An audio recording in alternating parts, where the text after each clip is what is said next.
Studio Aardman przyzwyczaiło mnie do tego, że nieważne, czy jest to produkcja z poznaku Wallace'a i Gromita, czy jest Baranek Shaun, czy cokolwiek innego, zawsze rzeczywiście dowożą jakościowo. Nie inaczej jest przy okazji filmu Wallace i Gromit Zemsta Pingwina. Tytuł oryginalny Wallace and Gromit Vengeance Most Foul. Powraca, pewnie, że tak, powraca Feathers McGraw, to już po wielu latach, ale o tym będzie oczywiście za chwilę. Fabuła tylko zarysuję, bo jak najbardziej w tym momencie film można obejrzeć na BBC Playerze czy na Netflixie, to już w zależności od tego, gdzie mieszkasz. Jak najbardziej. Wallace jak zawsze wymyśla oczywiście swojego rodzaju różne rzeczy, różne nowinki, a Feathers McGraw siedzi w więzieniu, ponieważ złapali go na kradzieży diamentu. I oczywiście, że tak, on próbuje się wydostać z tego więzienia. Jak to ma miejsce, tu musisz się przekonać samej, bo rzeczywiście fabuła, no jak, oczywiście, że tak, no to jest Wallace i Gromit, no to tutaj rzeczywiście dzieje się bardzo dużo. Rzeczywiście, więc jest cudnie, jest zabawnie, ale tak naprawdę to, co się dzieje, to jest tylko i wyłącznie pretekst, bo film, tutaj fabuła odgrywa ważną rolę, tak, jak najbardziej odgrywa ważną rolę. Większą rolę odgrywa fakt, że jest mnóstwo ukłonów, o czym jak najbardziej za chwilę powiem i jak długo ten film powstawał, bo to jest rzeczywiście ważna sprawa, ale schemat jest taki sam jak zawsze oczywiście. Wallace chce dobrze, wymyśla te swoje wynalazki, próbuje, kombinuje. Jedne się sprawdzają lepiej, inne się sprawdzają gorzej. Gromit, no bez niego nic, naprawdę nic by się nie działo. Wallace by pewnie gdzieś tam zginął w czeluściach historii i gdyby nie on, no to rzeczywiście nic by się nie wydarzyło, bo on ogarnia jak najbardziej temat i jest świetnym psem. I jest rzeczywiście zabawnie, bo fabuła tam gdzieś sobie powiedzmy toczy się, no wiadomo, że jak to się ma wydarzyć, to nie jest nic zaskakującego. To jeżeli oczekujesz zwrotu akcji, no nie, bez przesadyzmu. Film trwa godzinę 19, jest to jeden z najdłuższych Wallace'ów, które do tej pory otrzymaliśmy. Mówię oczywiście o tej parze, bo były też Uciekające kurczaki, Era nuggetów. Tak naprawdę wszystko to można zobaczyć na Netflixie, a na pewno bardzo, bardzo dużo tych produkcji. Co jest ważne, jest to pierwszy film o Wallace'ie i Gromicie od śmierci aktora, od śmierci Petera Sallisa. Wcielał on się głosowo oczywiście w Wallace'a w poprzednich 5 filmach. Tutaj rzeczywiście no, trzeba było zmienić aktora. I też jest ukłon dla niego. Jedna z postaci, w którą on się wcielał, tak, zobaczysz gdzieś tam w tle, z tyłu jego charakterystyczny ubiór, więc tutaj się też wszystko zgadza. Jak już mówiłem, film tak, od 2017 roku jest to pierwszy film o Wallace'ie i Gromicie, a czemu? No, jest to animacja poklatkowa, więc tutaj nie ma żadnych komputerów, nie ma rzeczywiście żadnej sztucznej inteligencji, to jest wszystko robiona ręcznie robota, tak samo jak chociażby Pudłaki, no, czy Miś Uszatek w Polsce i wiele innych produkcji, ale Nick Park, facet odpowiedzialny za to z ramienia studia Aardman, powiedział: w szczytowym momencie mamy około 35 animatorów, którzy pracują każdego dnia na różnych planach, tworząc od 1 do 5 sekund animacji dziennie. 5 sekund. Pamiętaj, że każda sekunda to są 24 zdjęcia, więc rzeczywiście dosyć dużo. Mamy też około 200 osób z ekipy pomocniczej w studiu. To ogromny wysiłek zespołowy, aby stworzyć taki film. W dobrym tygodniu możemy osiągnąć minutę filmu, to też jest bardzo dobry wynik. Więc jeżeli sobie przyjmiesz, że ten film trwał godzinę 19, no to pomyśl sobie, że 1 tydzień to minuta, no to w tym momencie będziesz wiedzieć dokładnie jak długo to powstaje. Wynika z tego, że godzina to 60 minut, czyli 60 tygodni, 79 tygodni, czyli powiedzmy lekką ręką, jeżeli chodzi oczywiście o animację. Jest to 79 tygodni, więc ponad rok. Akurat ten konkretny film powstawał bardzo, bardzo długo. Od pomysłu do wydania nakręcenie go zajęło 15 miesięcy.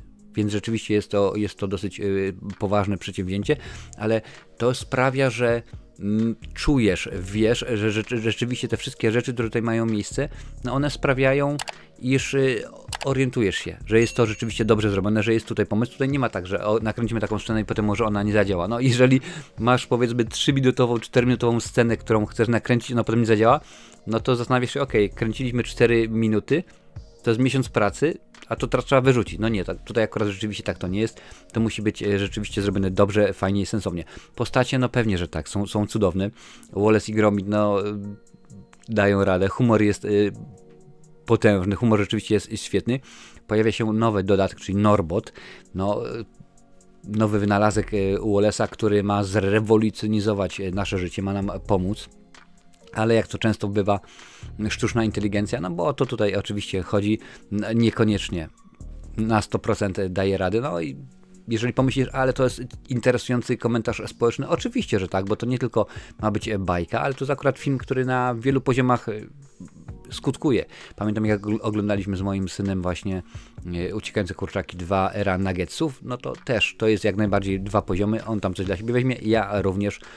Także to jest zrobione dobrze. Feathers McGraw powraca po wielu latach do nas. No, był w filmie, oczywiście był w grze wideo, ale tutaj jest jego postać to niczym Ernst Stavro Blofeld z filmów o Jamesie Bondzie. Nawet jest taka scena, kiedy on siedzi i głaszcze sobie kota.